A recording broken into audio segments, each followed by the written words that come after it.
Hi, this is Melanie from Artifact and Landmark. Today's episode is about Stewart McKee. He's the youngest son and the fifth brother to join McKee Glass. He dies at the young age of 40, leaving behind a wife, Virginia, and a son, James Dalzell McKee, who often went just by Dalzell and who would set an aviation record.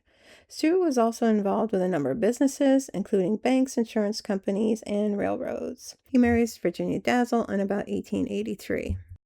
Stewart was born on February 5th, 1845, in Birmingham, Southside, Pennsylvania, to Thomas McKee. Thomas McKee was a co-founder of S. McKee & Co., a window glass manufacturing company located also on the south side of Birmingham. He stood at 5 foot 6 inches with dark hair and gray eyes. He would be the final sibling to become part of the glass business of McKee & Brothers, which included 5 brothers. His brothers were Frederick, James, William, and Sellers. In 1853, his brothers Frederick and James established F. McKee & Co. Tragically, James passes at 1855 at the age of only 26. Despite this loss, his siblings quickly step in to support the company. In 1856, William joins the business. By 1859, the company was operating under the name of F. McKee & Brother. Henry Sellers joins, and the company becomes McKee & Brothers. The partnership expanded with the addition of Stewart in 1863. In the years that follow, Stewart faces both success and sorrow. In 1864, he loses his father, Thomas, and the next year his brother Frederick also passes. In 1865, he graduates from Western University of Pennsylvania, now known as University of Pittsburgh, where he is part of Beta Eta Prime.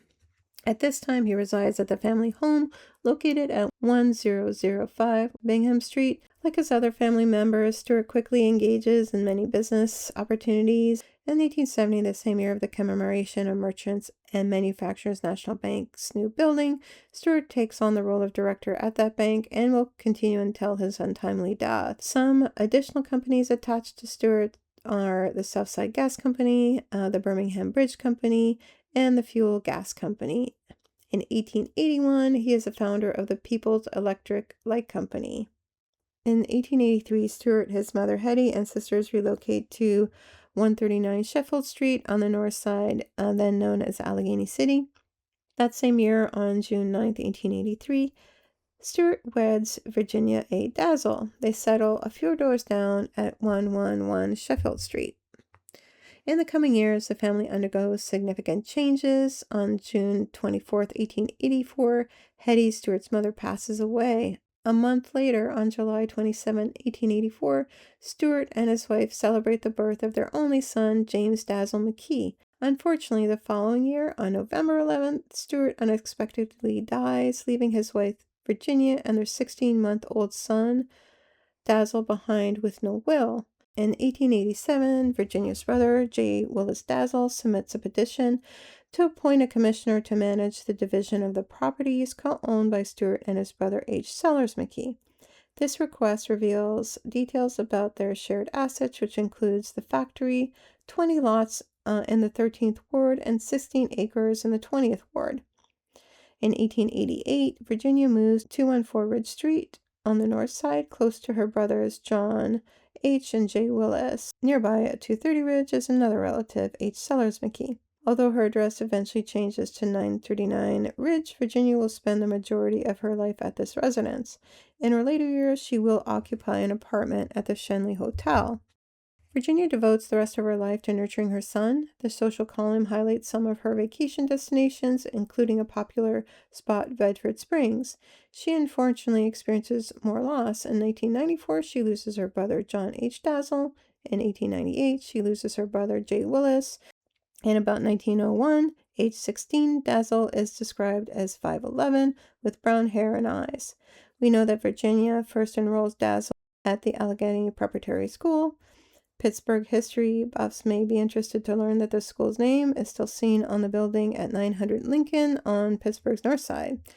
Dalzell continues his studies at the Lawrenceville School, a preparatory school in Lawrence Township, New Jersey. He rounds out his education at Princeton University as part of the class of 1907. Around 1907, Dalzell acquires a motorboat named the Esperanza and later another called the Mercury. He is also a member of several clubs, including the Atlantic Yacht Club. This enthusiasm for competitive motorboating becomes apparent as he competes in the annual race from New York to Bermuda for several years. On the census of 1910, Dalzell, now aged 25, is listed as a broker. We also get a glimpse into their life at 939 Ridge, which has staff that includes a cook, 2 maids, a butler, and a chauffeur.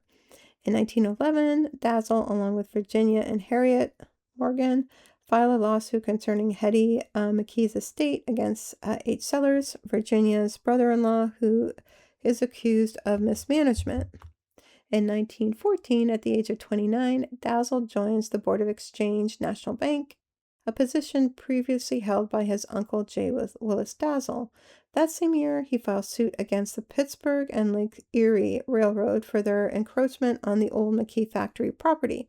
He lost the suit based on an 1886 city ordinance. The decision is upheld by the Supreme Court. In 1917, age 33, he joins the war effort. He first joins the U.S. Navy, but soon qualifies for the Aviation Corps of the U.S. Army. His aviation experience soon takes over his interest.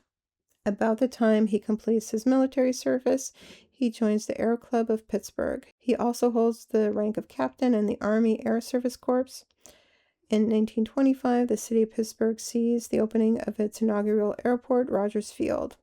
We also see Dalzell acquiring a Curtiss Hawk powered by a 575 horsepower CD-12 engine, which seems to have mechanical issues. By September 1926, he teams up with Canadian co-pilot Air Vice Marshal Albert Earl Godfrey and achieves the historical milestone of completing the first Trans-Canada seaplane journey in a Douglas MO-2BS, yet another aircraft in Dalzell's collection. In January 1927, he delivers a speech describing the historic voyage to the Air Club at the Pittsburgh Chamber of Commerce. The year 1927 is both exciting and tragic. After his speech, he commits to purchasing 2 Vickers Vedettes for another historic trip across Canada. The trip would cover 12,000 miles and include 3 aircraft. Sadly, on the first leg of the trip, on June 9th, his plane crashes into Lac La Pêche, and Dalzell drowns. He is 42 years old. His co-pilot, Lieutenant Earl S. Hogue, survives.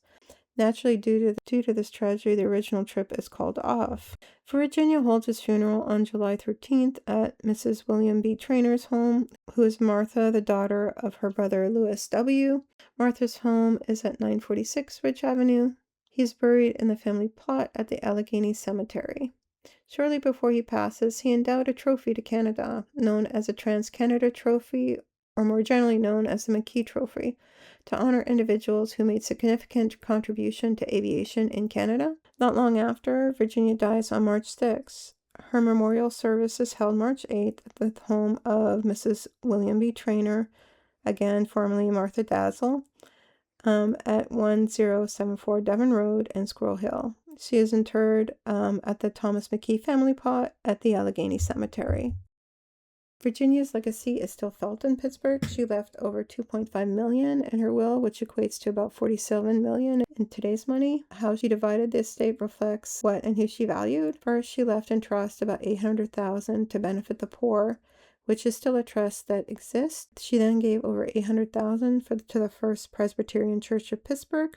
She also left $800,000 to the Masons to erect a stone memorial cottage in Elizabethtown, PA. The official opening ceremony would occur in 1938 with Frederick C. McKee, Virginia's great-nephew, speaking for the family. She made numerous bequests, and one mentioned in her will expresses her appreciation for Martha Dalzell Trainor. It appears that Martha shared a strong bond with her aunt, as she is listed as a death informant on the death certificate. In her will, Martha leaves $5,000, noting, as a token of affection and gratitude for her generosity in hosting my son's funeral at her residence. That's all for this episode. I hope you enjoyed learning a bit about Stewart McKee and his descendants, including Virginia and Dalzell McKee.